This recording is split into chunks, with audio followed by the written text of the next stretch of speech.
Welcome to Master English Through Stories, your ultimate destination for learning English in an engaging, fun, and natural way.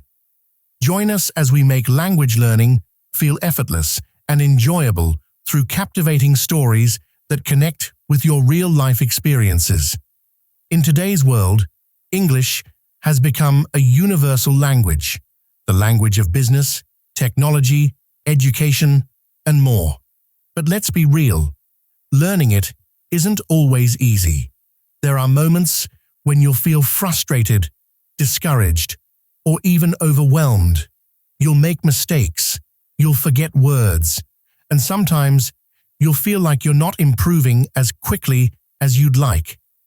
But let me tell you something, making mistakes is an essential part of learning any language.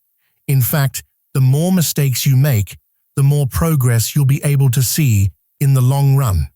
So if you've ever felt like you're not good enough or that you're failing, take a deep breath, because this lesson is all about embracing your mistakes, understanding the learning process, and developing a strong mindset to keep moving forward.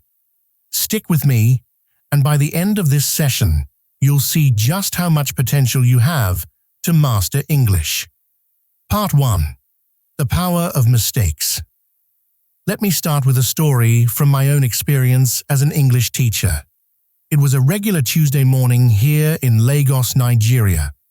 Our classroom was buzzing with excitement as a new group of students entered.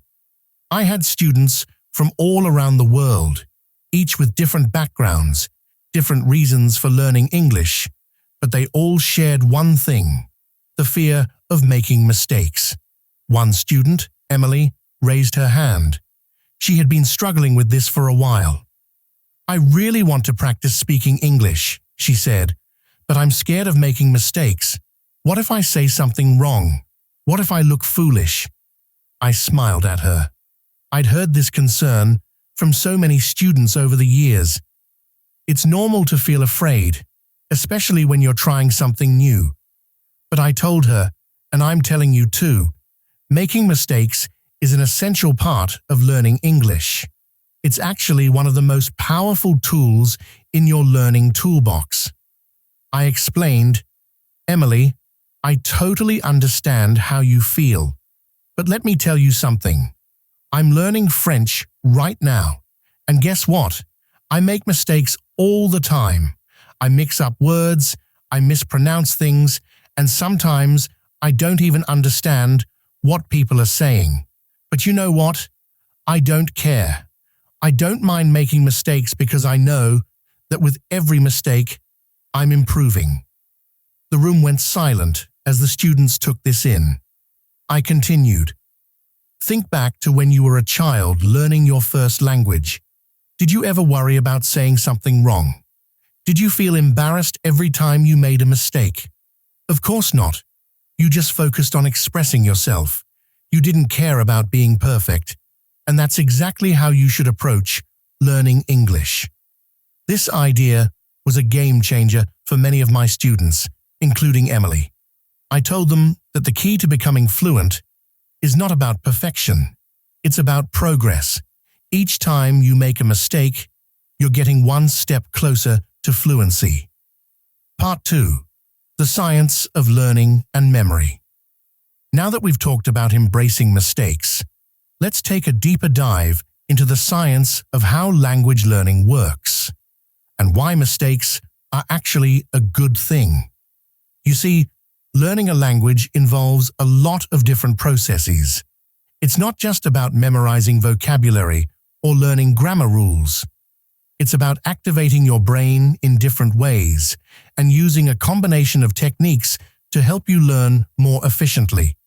When we learn new words or phrases, our brains store them in what we call short-term memory. But here's the thing. Our brains aren't great at keeping things in short-term memory for long. It's like trying to store information in a basket with holes. Things fall out quickly. That's where repetition comes in. To move words and phrases from short-term memory to long-term memory, we need to repeat them often, and in different contexts. The more we see, hear, and use a word, the more likely it is that we'll remember it. For example, if you read a new word in a book, it might stay in your short-term memory for a little while.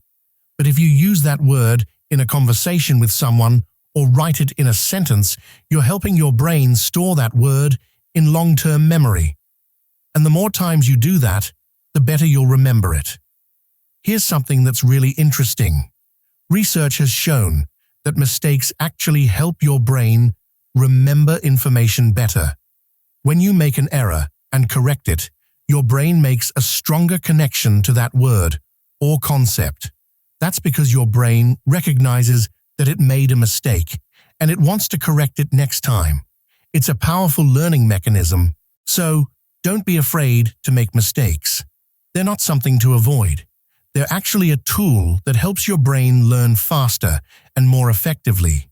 Embrace them, and remember, every time you make a mistake, you're one step closer to mastering the language.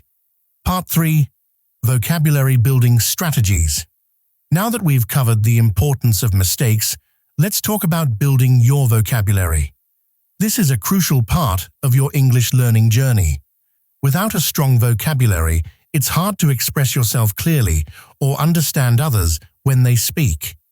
But here's the good news. You don't need to memorize lists of words.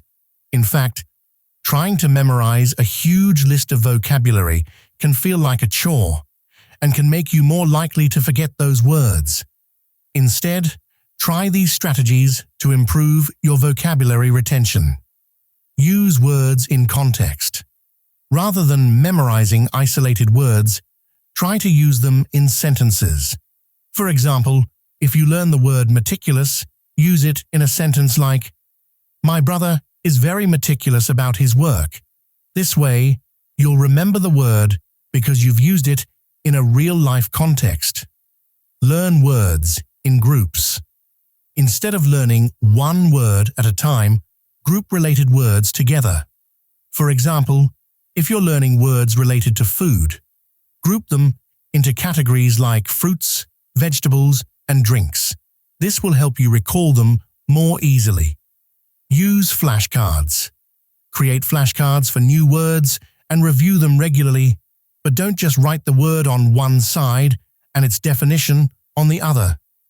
Add sentences or pictures to help you connect the word to a real-life situation. Practice daily. Even if it's just for 10 to 15 minutes, try to practice your vocabulary every day. Consistency is key to building a strong vocabulary over time.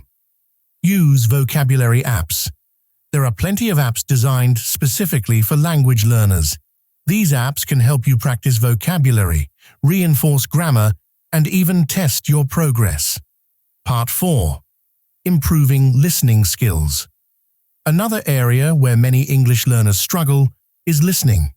You might find that you can read and write in English fairly well, but when it comes to listening to native speakers, you feel lost. One student, Lily, shared this exact problem with me. "I can read and write well," she said, "but when I try to listen to fast speakers or listen to English in movies, I just can't understand it. It's frustrating." I explained to her that this is a common issue, but it's not something that can't be solved. In fact, improving your listening skills takes time and practice, just like anything else. Here are some effective strategies for improving your listening skills. Start slow. If you're struggling to understand native speakers, start with slower content. Look for podcasts, videos, or audiobooks that are designed for English learners. Once you get comfortable with these, you can move on to faster content. Use subtitles. Watch movies or shows in English with subtitles. This will help you match the spoken word to the written word, improving both your listening and reading skills. As you get better, try turning off the subtitles to challenge yourself. Practice listening to different accents. English is spoken with many different accents, and it's important to get used to hearing different pronunciations. Try listening to English speakers from different countries, like the UK, the US, Australia, and others, to improve your ability to understand different accents. Listen actively. Don't just listen passively. Focus on understanding the main ideas and key details of what you're hearing. Take notes if it helps, and try to summarize what you've heard afterward. This will help you improve your listening comprehension over time. Listen every day. Make listening practice a daily habit. Whether it's listening to a podcast during your commute or watching a short video every day, the more you listen, the easier it will become.